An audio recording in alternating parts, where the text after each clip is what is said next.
ওজন বাড়ানোর জন্য পুষ্টিকর ও ক্যালোরি সমৃদ্ধ খাবার খাওয়া গুরুত্বপূর্ণ। নিচে কিছু খাবারের তালিকা দেওয়া হলো যা নিয়মিত খেলে স্বাস্থ্যকরভাবে মোটা হওয়া সম্ভব। ১. প্রোটিন সমৃদ্ধ খাবার। ১. মাংস, গরু, মুরগি। ২. ডিম। ৩. দুধ, ঘি, পনির। ৪. বাদাম, চীনাবাদাম, বাটার। ৫. ডাল, ছোলা, সয়াবিন। প্রোটিন মাংসপেশি গঠনে সাহায্য করে এবং স্বাস্থ্যকরভাবে ওজন বাড়ায়। ২. কার্বোহাইড্রেট সমৃদ্ধ খাবার। ক. ভাত, রুটি। খ. আলু, মিষ্টি আলু। গ. কলা, আম, খেজুর। ঘ.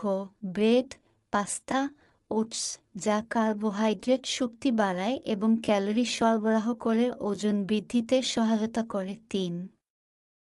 ফ্যাট সমৃদ্ধ খাবার। অ্যাভোকাডো, কাজু বাদাম, বাদাম, আখরোট, নারকেল ও নারকেল তেল। ঘি, মাখন, অলিভ অয়েল। ভালো ফ্যাট শরীরে পুষ্টি সরবরাহ করে এবং দ্রুত ওজন বাড়ায়। দৈনিক পর্যাপ্ত খাবার খাওয়ার পাশাপাশি ব্যায়াম করলে শরীর ভারী ও শক্তিশালী হবে।